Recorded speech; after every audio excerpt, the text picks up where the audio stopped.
Oh, got somebody in here.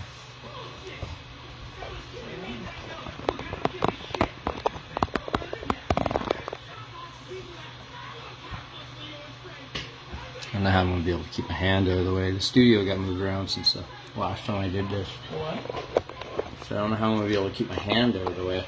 Hey, Joe. Why don't you just put your phone in your... I'm going to try to.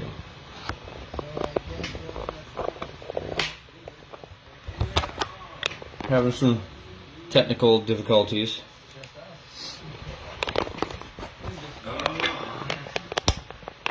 Off to a rough start. Pretty normal.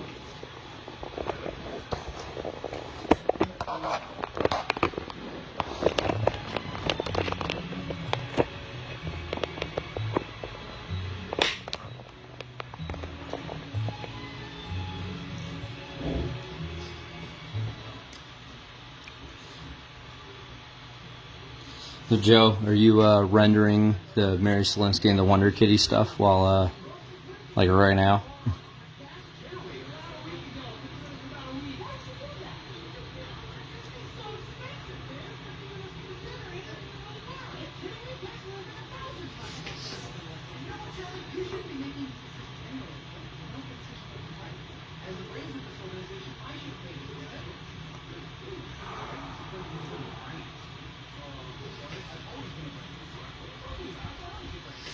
Cool.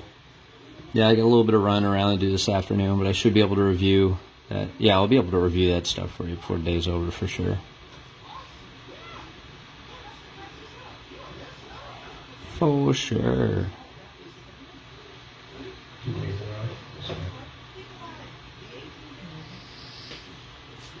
I think the last episode of Mary Selinsky and the Wonder Kitty that I looked at, I'm pretty sure they were talking about turning themselves in. I don't want to spoil it for anybody else, but it's going in a pretty interesting direction.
Yeah, I'm wondering if this is going to lead back into, like, I know you're planning on going further into an arc with the Orco organization. I'm not sure if you're kind of doing a loaded spring leading up to that at this point, or if that's something that's going to come further down the road. But don't tell me. I want to be surprised when it happens.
Yeah, that's what I'm talking about.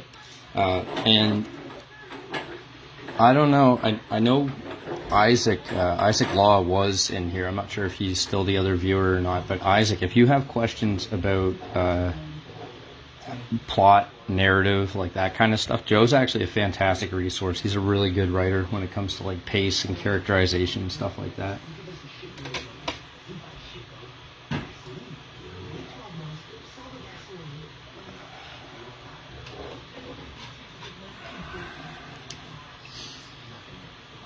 I mean, if you have any questions, I'll help too, but Joe's definitely a good guy to talk to about that stuff.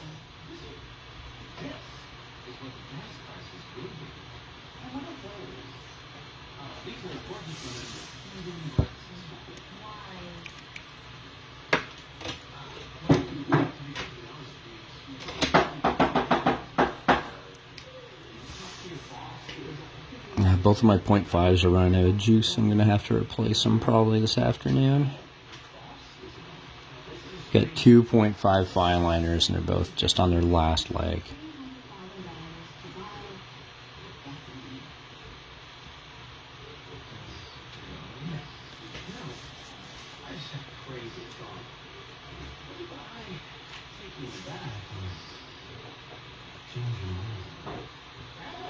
As you can probably tell in the video, I also slept in this morning, so my hand's not the steadiest.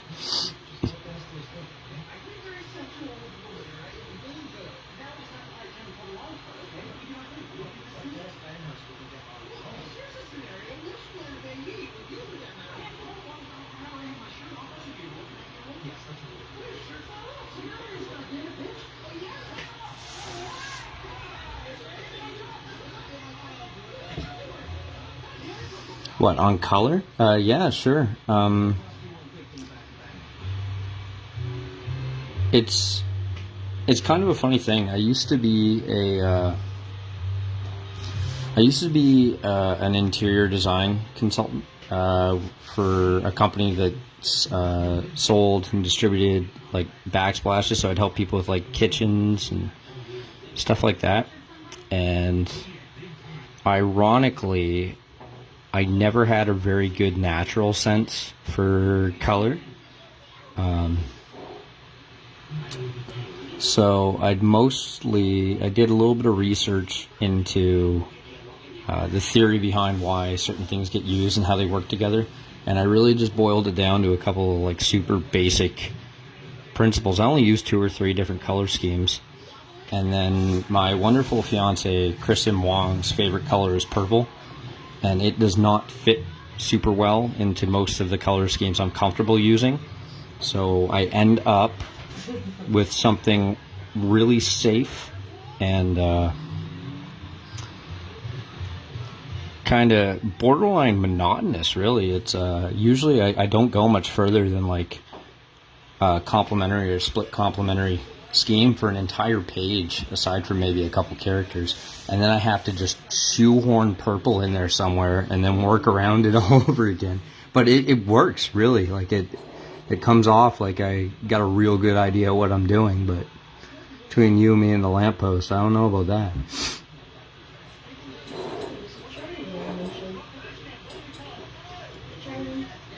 But that's really it. Like one of my favorite pages, looking back, is that one from Badger 1 where he crushes the firefly to make that lamp. And I had a lot of fun with the lighting in that. But if you actually, if you hold that up under a microscope, it's all red and green. The entire friggin' page is just red and green. It's just like 1,000 different tints and levels of saturation to it. Thanks, Joe. Yeah, that last one's the same kind of idea, really. It's I think it's actually a gray that's based in red, but the way I had it play off that teal color of Buddy's shirt, I had it looking almost like lavender, and then I added that to the kind of off yellow wall, which would be part of that complementary opposite sides of the color wheel.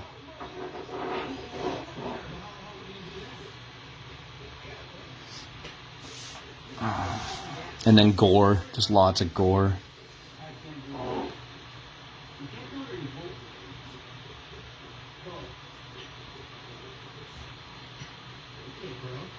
It's funny is that like a lot of the time, if I were to just do a single image like that, like with colors like that, I don't know if it would necessarily work. It doesn't super feel like it's working when I start. Oh yeah, that's cool, Joe. But when I look at it at first, it never really seems like it's going to work. But once I start like committing to the colors that are already in there, and putting in the shadow and spreading it out over, like making one page like a scene, so it's all the same kind of color story. I haven't been unhappy with my original choices yet, so if it ain't broke.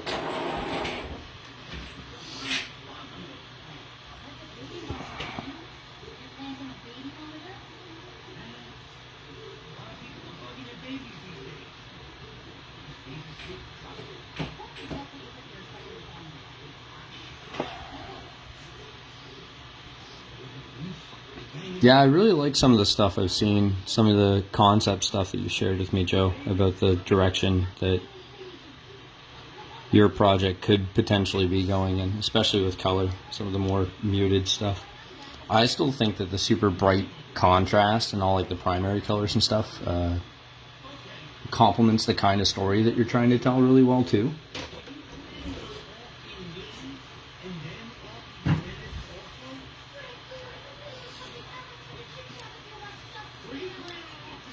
For those who don't know, Joe publishes, I think he pronounces it Marie Selinsky and the Wonder Kitty, in the Lion Gazette, which is a school paper for the school that he works for, and then also he's been published in Yeet Presents, which is an anthology that's put on by Mike Jones. That's based out of Michigan.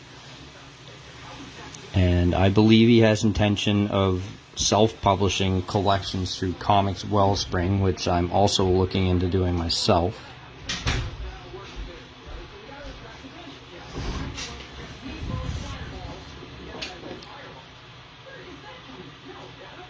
Three-step Technicolor. Okay. I'll have to ask you about that later.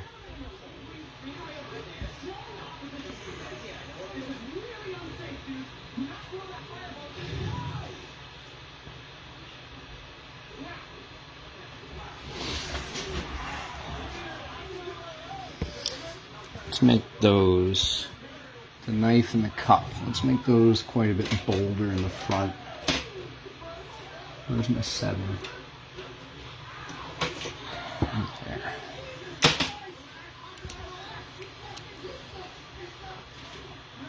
Maybe just the outline, go kind of sticker cartoony with it, give it a really thick outline and then thinner details, just to make it kind of stand out.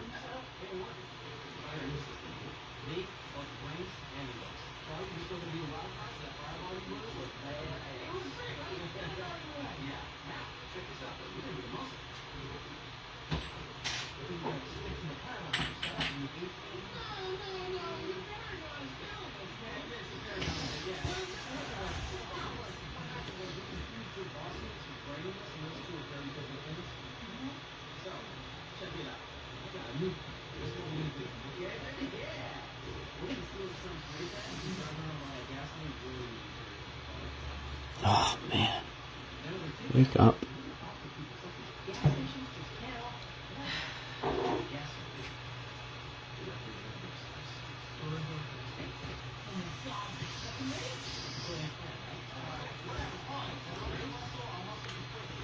There, that pops a little bit more in the back.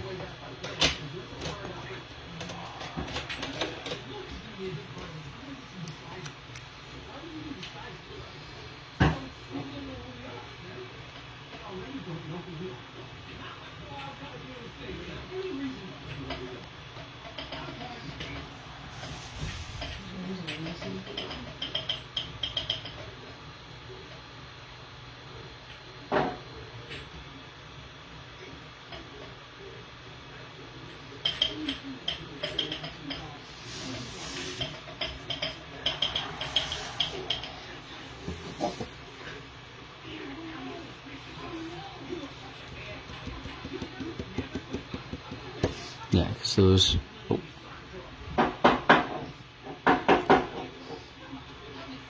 That booty sketch.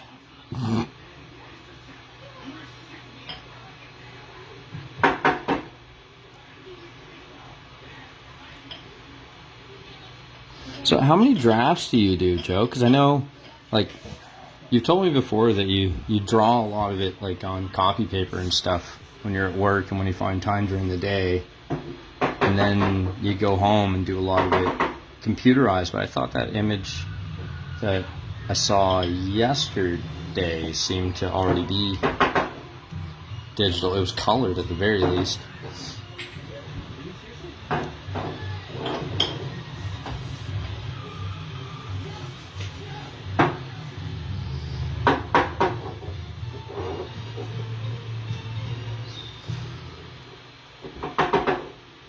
I find I have issues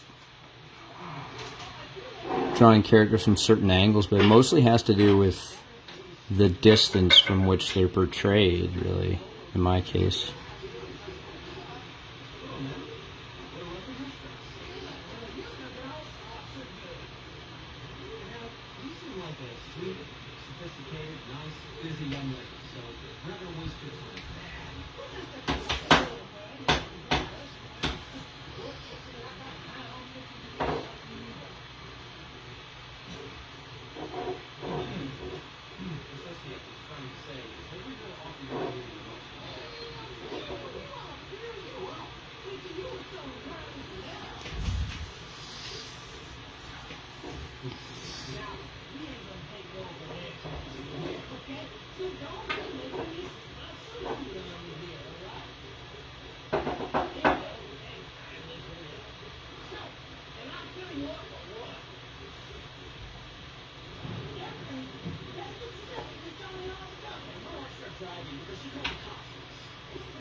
Yeah, this is working.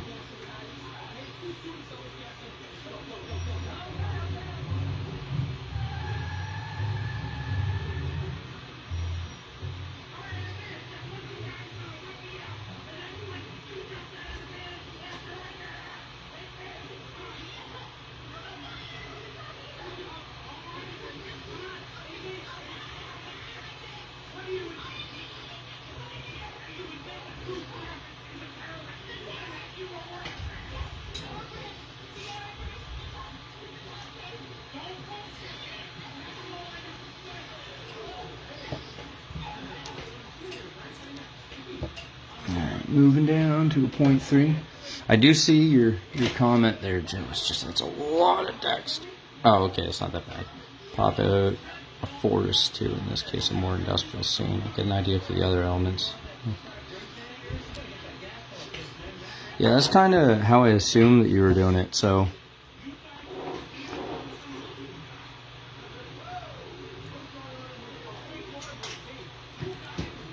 So does the original concept get redrawn, or does it just get like scanned into whatever program you use, and then you just end up using that?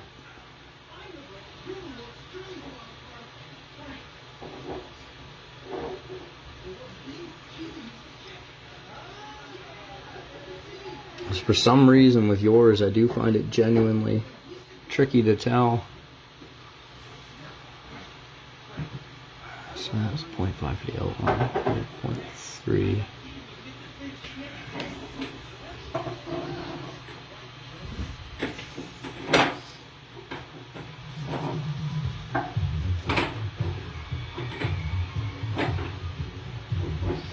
Yeah, I find just doing the whole thing in one shot, especially the way I do it, like with the fairly loosey-goosey perspective and kind of just screwing around. I go more with what feels right than what something necessarily would look like. You know what I mean? It's like super cartoony. I feel like I would lose my mind if I tried to arrange all of this digitally. It would take way longer, believe it or not. I don't know, that could just be something in my own head, but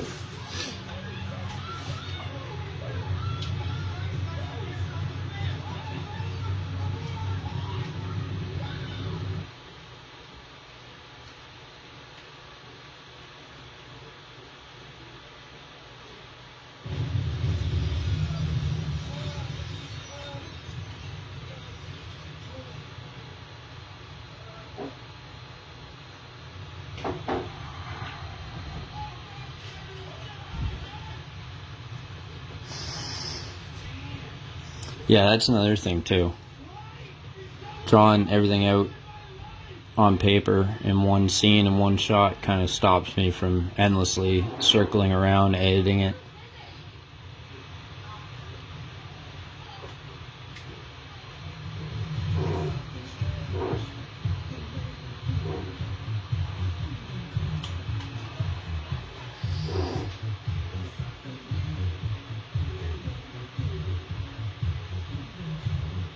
Oh no. I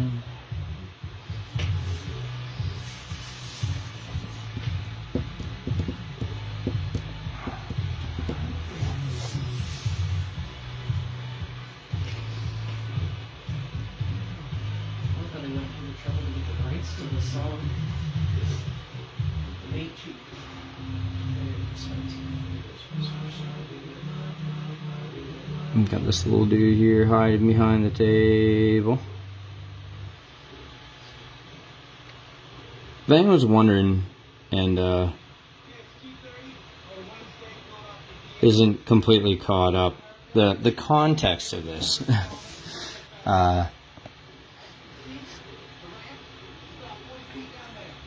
In the last scene,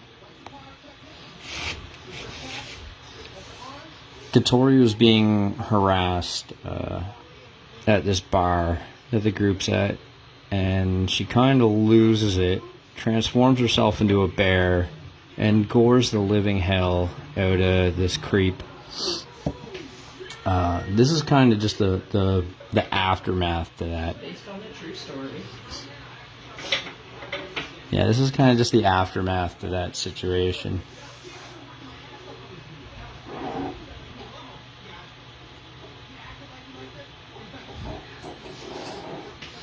Yeah, that is, I definitely see value in that. Having to redraw the same, well, even in this case, like these backgrounds aren't super full. Not nearly as full as I had it in my mind's eye in the first place, but, I mean, like, how many times are you willing to draw the same 3 bloody tables?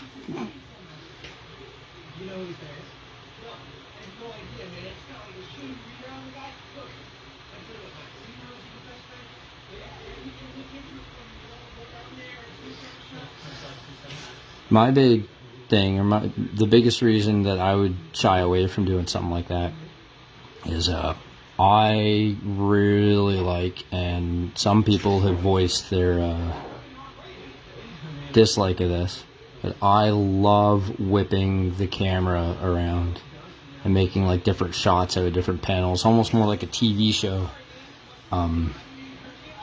So if I were to be recycling assets for the background, the perspective wouldn't be right ever. I'm always redrawing everything from a different angle. I just personally think it's more interesting.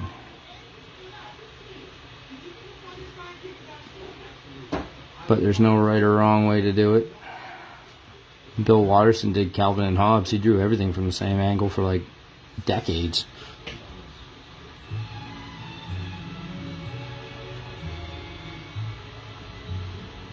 Nice. I look forward to seeing that. I guess I'm going to in like a couple hours. I'm gonna go down to the 0-1.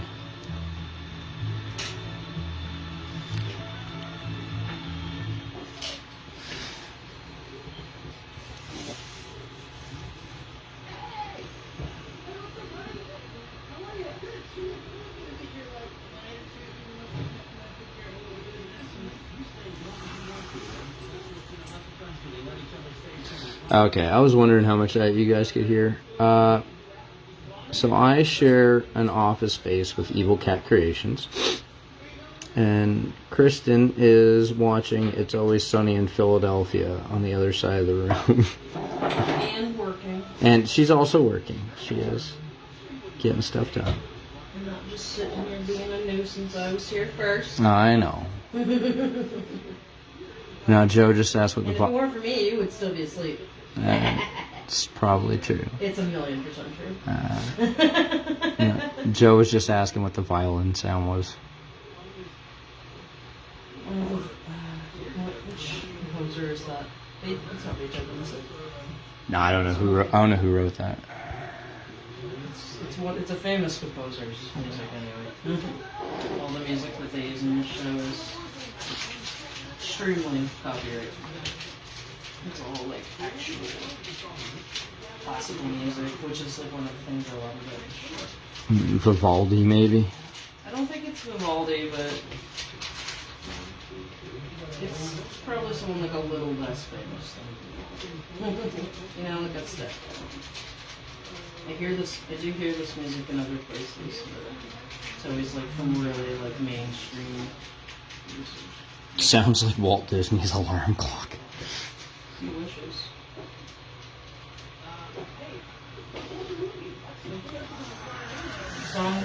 The song is called Riding Your Bicycle. I know that much.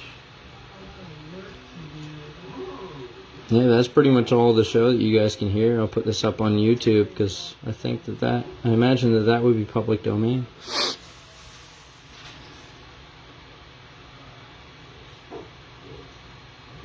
I don't know how prominent audio needs to be for it to. Generally, I've never heard TeleFX being really douchey about Copyright. programs, so I think you could probably just have It's Always Sunny playing in the background, honestly. I never ever know I've heard TeleFX giving anyone for sort of thing. They're pretty chill company, although Disney did apparently make a contract with them. Because the lead is on the YouTube. It's 2 effect shows.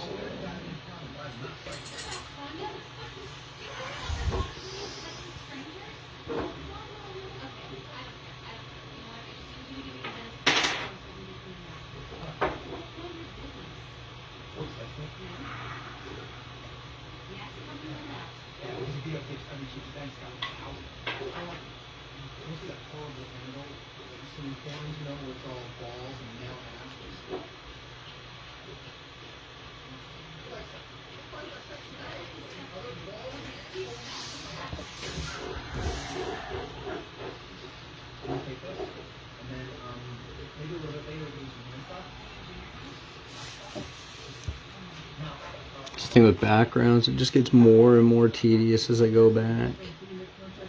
At least in the case of my art style, it does. So I try to keep it super minimalist. For the most part, just so I can get it done faster.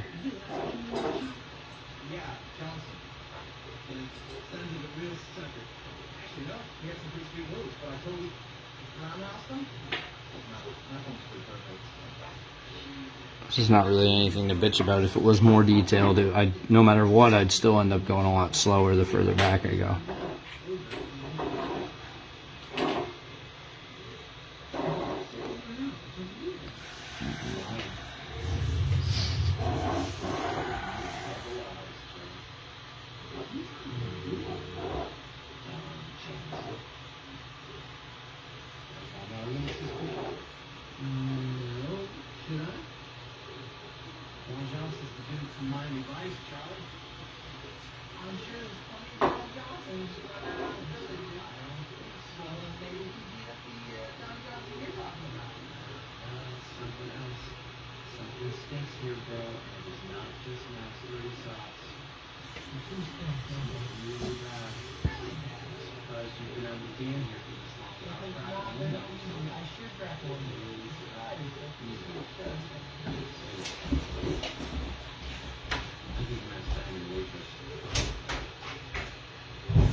We have all this, despite everybody trying to put the pieces back together. And like I said, they just witnessed a lady transform into a bear and gore the living snot out of somebody. So it's just kind of a moment of like everyone trying to catch their breath and figure out what just happened.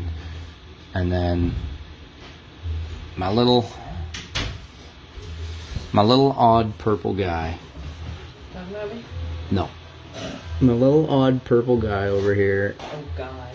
is still running around the place, more or less oblivious, asking everybody if they've seen creepy guys on horses. And he phrases it pretty much exactly like that, which is just confusing the living heck out of them all.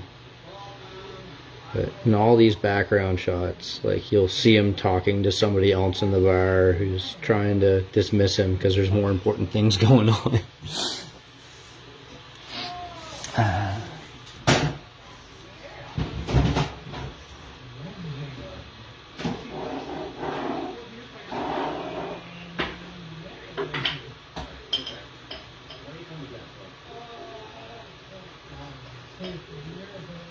And yes, Purple Guy does have a name. He doesn't know it in the common language, though, so he hasn't told anybody.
Move down again. Where am I at? I'm at 0.1.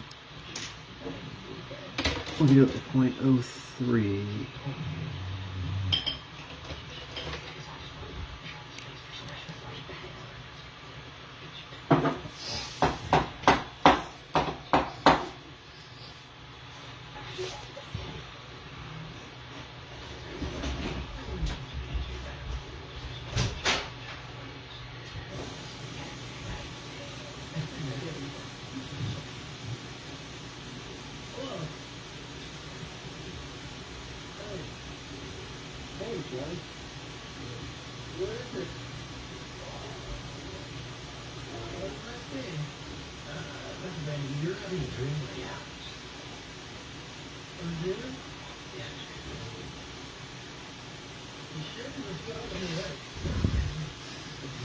As I get further away from the foreground of the image, I just get a thinner and thinner line weight, so it stuff in the front ends up grabbing more attention.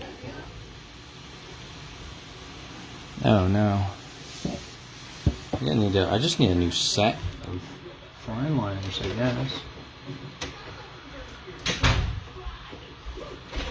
005, is that going to be any better?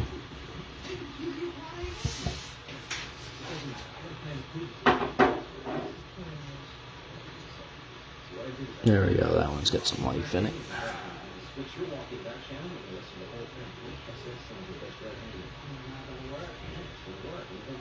Yeah, definitely gonna get new pens today.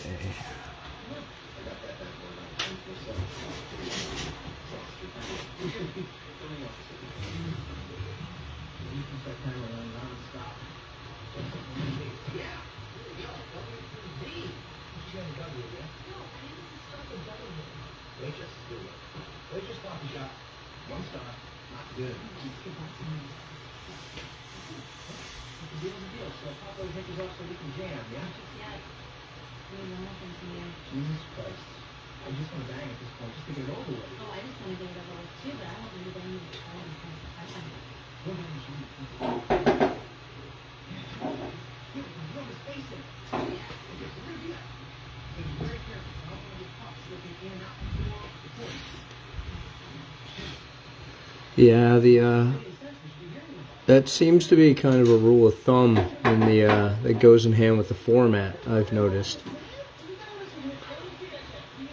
a lot of people, if the background isn't absolutely necessary to the story, or if you don't have narratively relevant details, a lot of people just kind of forego it, throw like a gradient in there, or even just leave it white. I did that actually on my last page.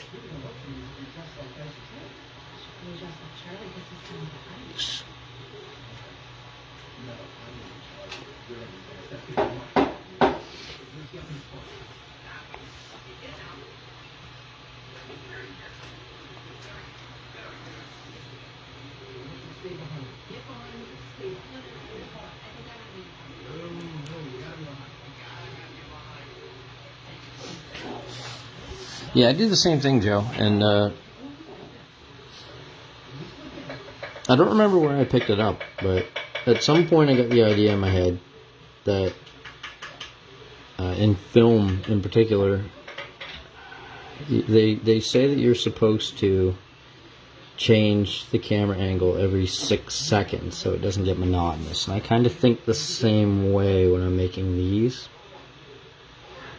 So I know the idea of the time passage is a little more abstract, but I still kind of, in my head, follow the same rule.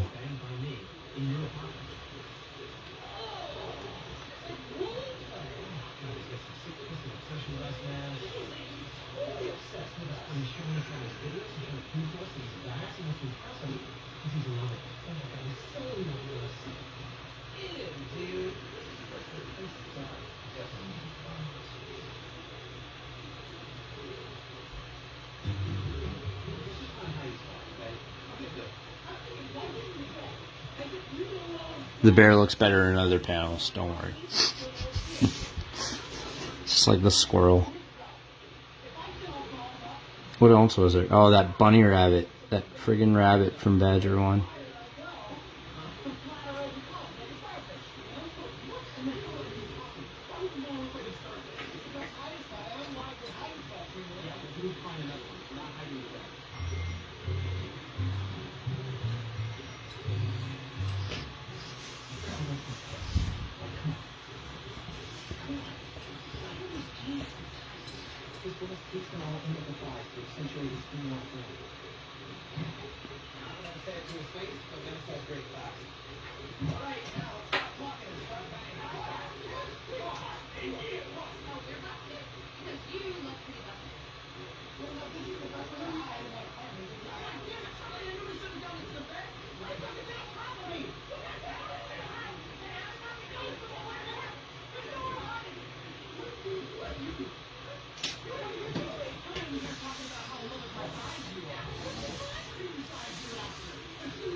So I'm thinking maybe this, hopefully I remember to do it this afternoon, but about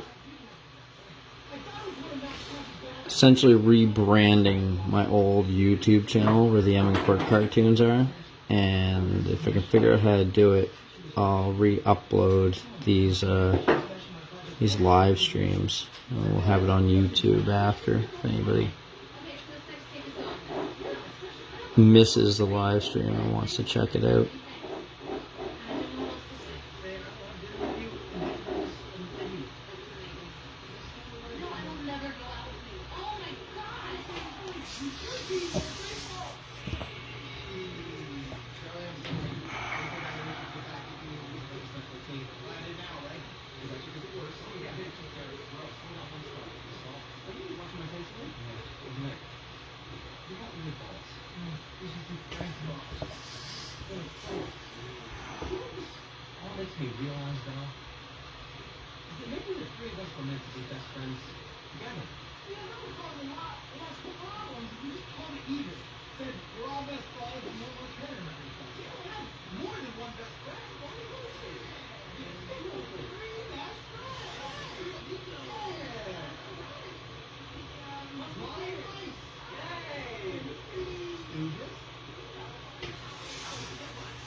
There be that one.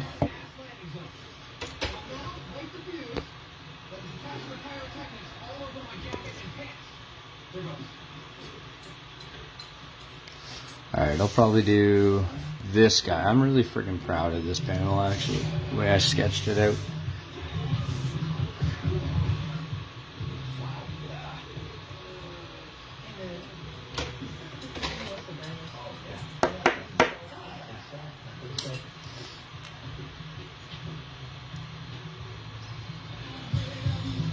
I even like this one in the, what do you call it? The storyboard. There, it should be right there. Just a really awesome drawing of a bunch of cloth and a different perspective.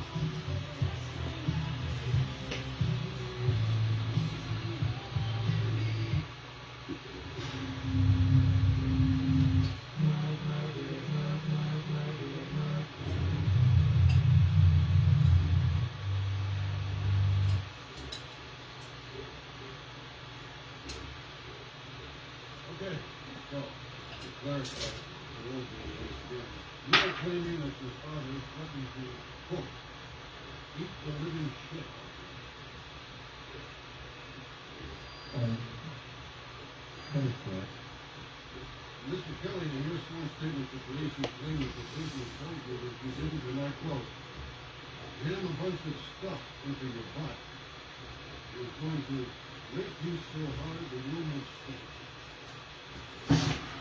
And you're going to, quote, keep your butt and your son's butt in the street so his stomach was full of it. This boy. I do not want to touch it. In fact, I want to get as far away from those two as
Oh, I was way off camera, wasn't I? Sorry, guys.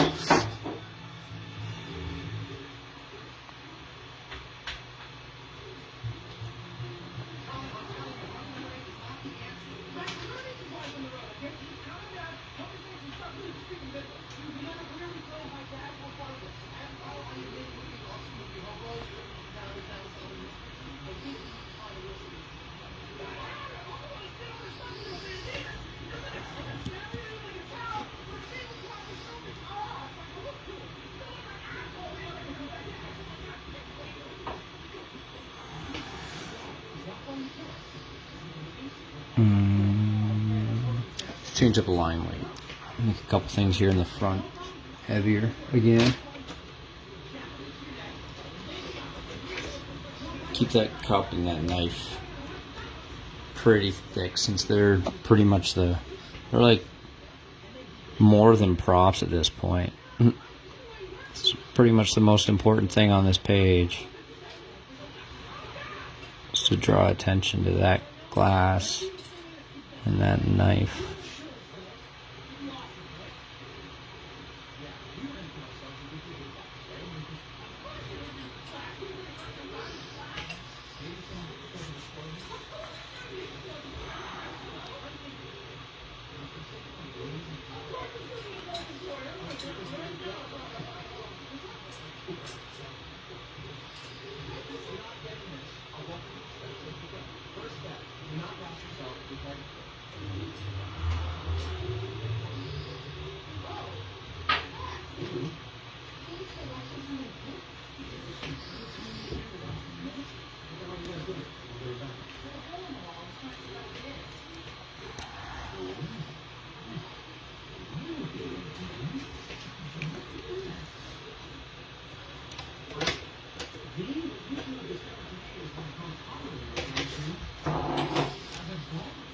Yeah, I'm definitely going to see if I can get this on YouTube, because I feel kind of... I know Shane would have liked to tune into this thing. I've been really active with him lately, but last I was talking to him, he said he's in Facebook jail.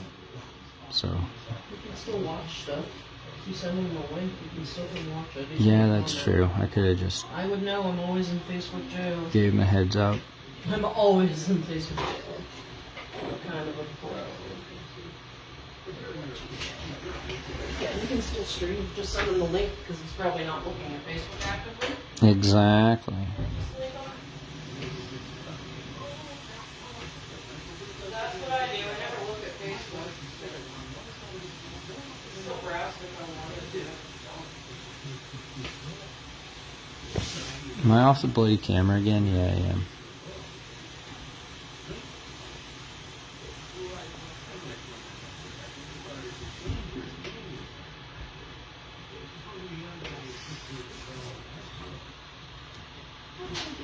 Bam. I think I'm just going to call it that.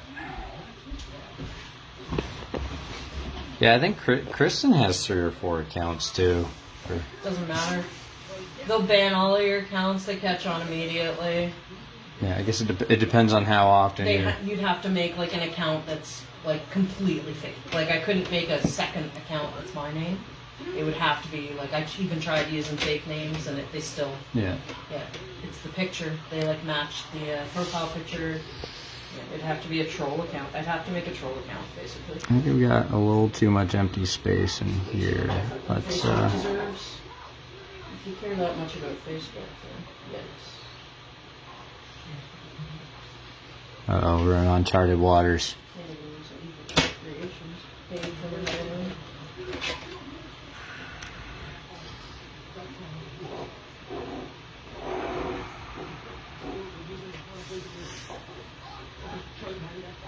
I feel like there's too much empty space down here, for sure.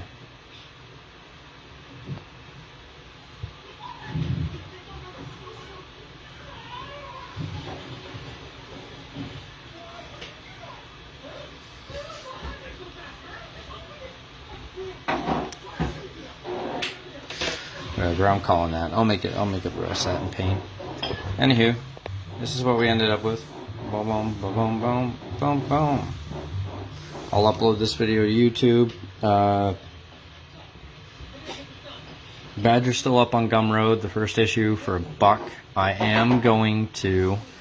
I've decided that I'm going to bite the bullet for the shipping cost of having a limited print run done through Comics Wellspring.